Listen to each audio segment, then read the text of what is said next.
I worked in silence every day believing my family would one day say they were proud, but when that day finally came, their words were colder than silence. I need to get this out before I lose my mind completely. 3 months ago, I was a different person. I had a wife who looked at me like I hung the moon. 2 kids who ran to the door when they heard my car. And a career I'd built from nothing. Today I'm typing this in a studio apartment that smells like instant ramen and regret. The worst part. Everyone saw it coming except me.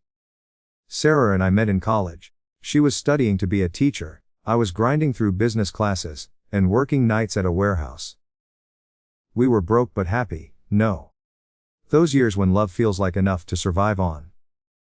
She'd pack me these elaborate lunches in Tupperware containers covered in little heart stickers, and I'd save every one of those stickers in my wallet like some lovesick teenager. Fast forward 15 years.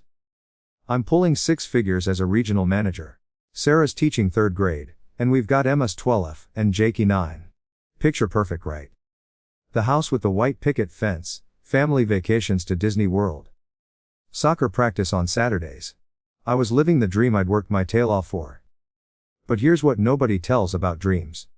Sometimes when finally catch them, they feel different in hands. The problems started small.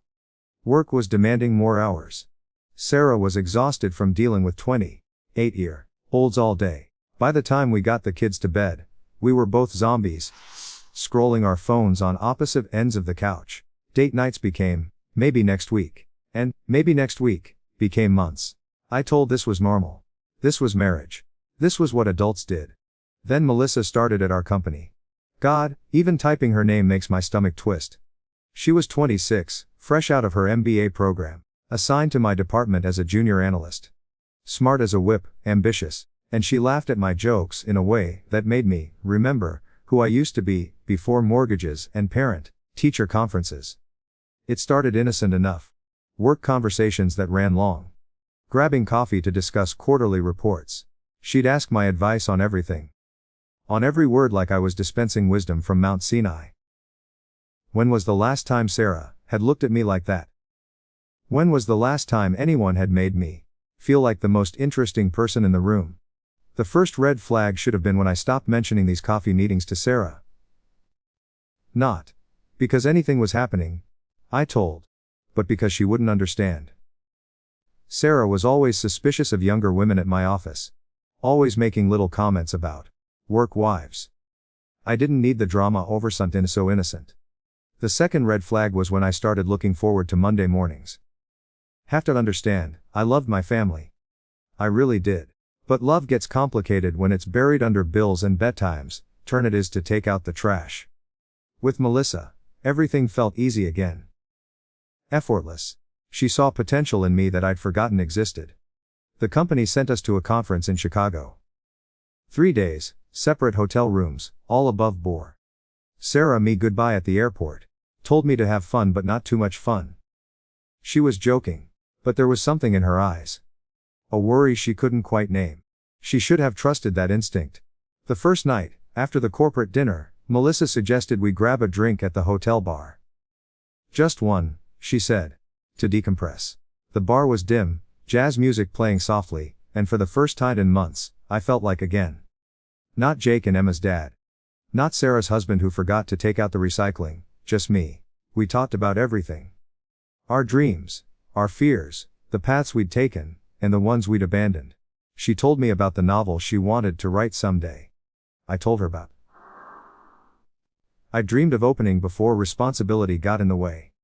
With each drink, the space between us on the leather booth seemed to shrink. "You're not like other guys' age," she said. Her hand brushing mine as she reached for her glass. "Most of them have given bon." That's when I should have excused. That's when I should have remembered the photo in my wallet of Sarah. And the kids at last year's Christmas morning, all of us in matching pajamas. Laughing at something Jake had said. That's when I should have been a man instead of a fool. Instead, I let her words wash over me like warm water. Instead, I convinced that feeling alive again wasn't a crime. Instead, I ordered another round. I don't feel 42 when I'm with. I heard say. The look in her eyes changed. Became something hungrier. More intentional. What happens in Chicago? She said, leaving the rest in the air, between us like smoke. My phone buzzed. A text from Sarah. Hope the conference is going well. Kids miss. I miss too. Love. I should have opened that message.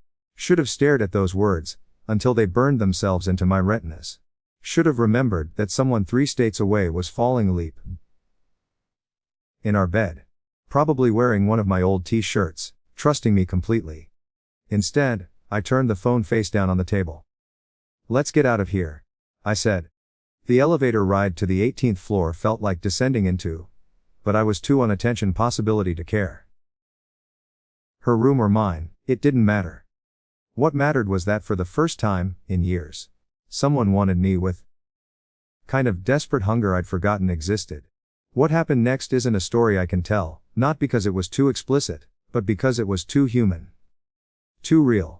Too much like watching disappear into someone else's, while own waits patient back home for to remember it exists.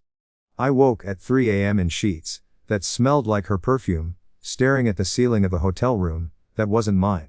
The weight of what I'd done hit me like a freight train made of guilt and self-hatred. This wasn't me. This wasn't who I was supposed to be. But it was who I'd become.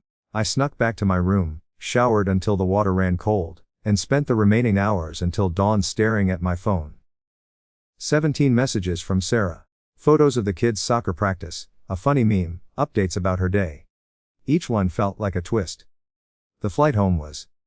Melissa kept trying to catch my eye, smiling at me like we shared some beautiful secret.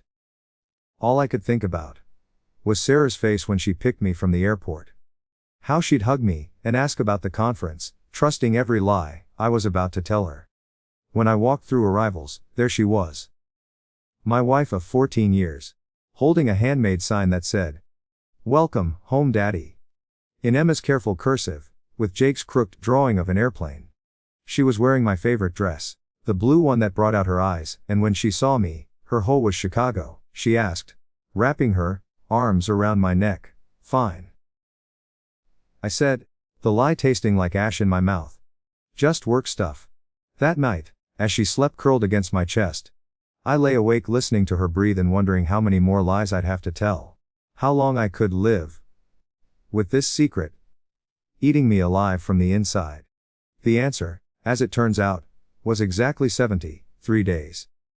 Because that's how long it took for Sarah to find out that the man she'd trusted with her heart, her children, and her future had traded it all away for a few hours in a Chicago hotel room with someone who never loved him at all.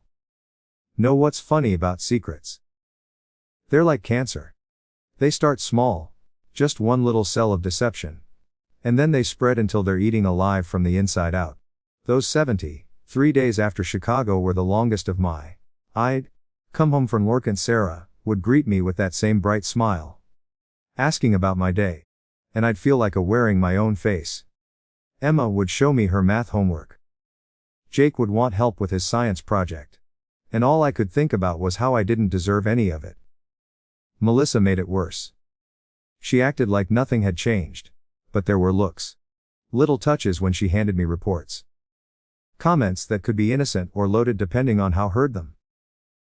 That was such a good trip, she'd say in meetings, and I'd break out in a cold sweat wondering if anyone else caught the emphasis. I tried to end it. God, I tried. I told her what happened was a mistake. That I loved my wife, that it couldn't happen again. She just smiled and said she understood. But her eyes said something different. Her eyes said, "We'll see. The thing about affairs is they don't end clean. There's always another email, another late meeting, another moment when resolve cracks, just a little." I told, I was being relationship only. But I was lying to the same way I was lying to Sarah. 3 weeks after Chicago, Melissa and I ended working late on a quarterly presentation. Just the two of us in the office. Chinese takeout containers scattered across the conference table. It felt dangerous and familiar, all at once. "I can't stop thinking about that night," she said, not looking from her laptop. My heart hammered against my ribs. "Melissa, we can't." "Can't what?" "Think. Feel. Pretend like there isn't something here." She was right, and that was the worst part. There was something there. Not love, not really, But something intoxicating and destructive, and completely selfish. Something that made me feel like the man I used to be instead of the tired father and husband I'd become. We didn't plan what happened next. At least that's what I told. But when she me against my office door, I her back. When she suggested we grab dinner somewhere quiet, I said yes. When dinner turned into drinks, and drinks turned into another hotel room, I didn't stop it. The second time was worse than the first because I couldn't blame or surprise, or any of the excuses I'd been feeding. The second time was a choice, pure and simple. A choice to value my own temporary happiness over everything I claimed to love. I became a master of compartmentalization. At home, I was daddy who helped with homework and fixed broken toys. At work, I was whoever Melissa needed me to be. The cognitive dissonance should have killed me, but humans are terrifyingly adaptable creatures. Sarah started noticing things. Little things at first. Been distracted lately, she said one morning over coffee. Emma and Jake arguing over cereal at the kitchen table. Just work stuff, I replied, the same lie I'd been telling for weeks. Big project coming. She nodded. But I caught her studying my face like she was trying to solve a puzzle. That night, she suggested we have a date night. Just the two of us. My stomach dropped to my shoes. I can't this weekend, I said. I have that conference call with the West Coast team. Another lie. I was meeting Melissa. We'd started regular Friday evening work sessions that ended with room service and the kind of guilt that follows home like a stray dog. Sarah's face fell, just for a second, before she recovered. Off course. Work first, right? The in her voice should have stopped me cold. Should have made me cancel everything and take my wife somewhere nice. Remind her why I fell in love with her in the first place.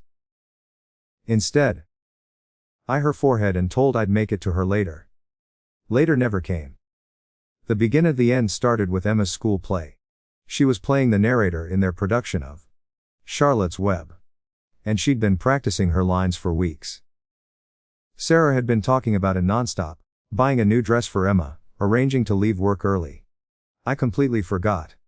I was with Melissa at some bar downtown, listening to her talk about her dreams of moving to New York. When my phone rang, Sarah's contact photo filled the screen, her and the kids at the beach, last summer. All of them sandy and laughing. Where are? Her voice was tight with controlled anger. Emma keeps looking for in the audience. The realization hit me like a physical. The school play. My daughter's big night. I'd promised her I'd be there. Promised I'd sit in the front row and cheer louder than anyone. I'm sorry, I got work, I'm on my way. Don't. Her voice was ice cold. Don't lie to me. Emma already knows we're not coming. I told her Daddy had something more important to do. The line went dead. Melissa was looking at me with concern. Everything okay? I stared at her. This woman who'd somehow become more important to me than my own daughter's happiness. And felt something break inside my chest. I have to go. I drove like a maniac to the school, but by the time I got there, the parking lot was empty.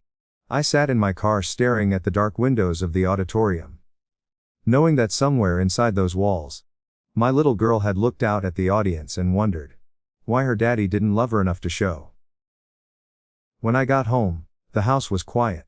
Sarah was in our bedroom, still in her nice dress, taking off her earrings with mechanical precision. How was the play? I asked stupidly. She didn't turn around. Emma was perfect. She asked why weren't there. What did tell her? The truth. That I don't know where are anymore. That night, Sarah slept on the couch. When I woke, she'd already left for work. And Emma wouldn't look at me over breakfast. Jake, sensing the tension, was quieter than usual. I'd broken something in my family, and I had no idea how to fix it. But instead of fighting for them, instead of ending things with Melissa, and begging my wife's forgiveness, I doubled down on the lie. I told Sarah was overreacting. That she didn't understand the pressure I was under at work. That she should be more supportive instead of suspicious. The human capacity for self-deception is truly limitless. Things with Melissa escalated. What started as occasional meetings became regular rendezvous. She started talking about the future, about what would happen when I finally left Sarah. The assumption in her voice terrified me, but I didn't correct her. Part of me, The selfish part that had gotten me into this mess. Liked having someone who saw me as worth leaving everything for. Meanwhile, Sarah and I barely spoke. We moved around each other like polite strangers, coordinating schedules and parenting duties but nothing more. She stopped trying to connect, stopped asking about my day, stopped touching me casually, the way married couples do. I told this proved we were growing apart anyway, that the marriage was already over. But Emma and Jake. God, what I did to my kids. Emma became withdrawn, spending most of her time in her room. When I tried to talk to her about school or friends, she gave me one-word answers. Jake started having nightmares. Crawling into bed with Sarah. Instead of coming to me like he used to. They could sense something was wrong even if they couldn't name it. Children are like emotional seismographs. They pick every tremor, every shift in the foundation of their world. The end came on a Tuesday. I was supposed to pick Jake from soccer practice, but Melissa called. She'd had a with her roommate and needed someone to talk to. Just for an hour. She said. Please. I called Sarah and told her I was stuck in a client meeting. Could she get Jake? I'm in the middle of parent conferences. She said. Can't reschedule. It's important, I lied. Really important. There was a long pause. Fine. But this is the third time this month.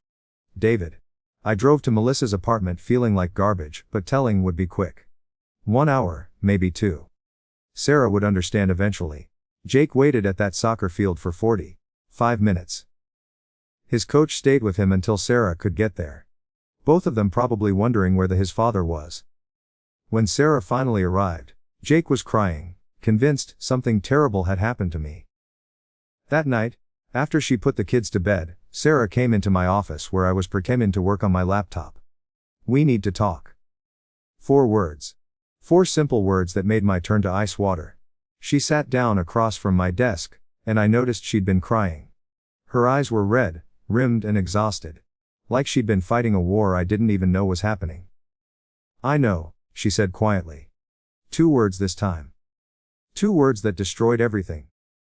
Know what? I asked, but my voice cracked on the second word.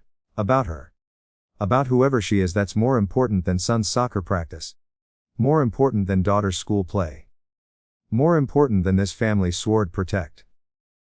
My mouth opened and closed like a fish drowning in air. Every excuse I'd prepared, every lie I'd practiced, just evaporated. Don't. She held her hand.